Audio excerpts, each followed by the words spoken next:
You ask Tiger to solve. This deals with linear equations with one unknown. The final result is t equals 7. Let's solve it step by step. Simplify the expression. Group like terms.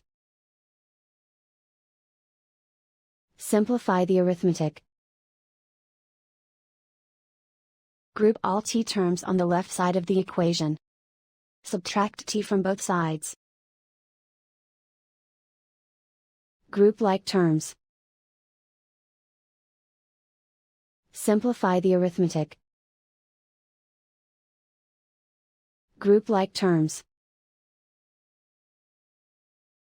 Simplify the arithmetic. Group all constants on the right side of the equation.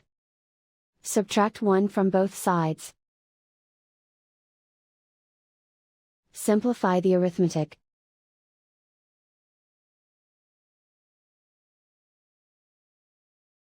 And so the final result is t equals 7.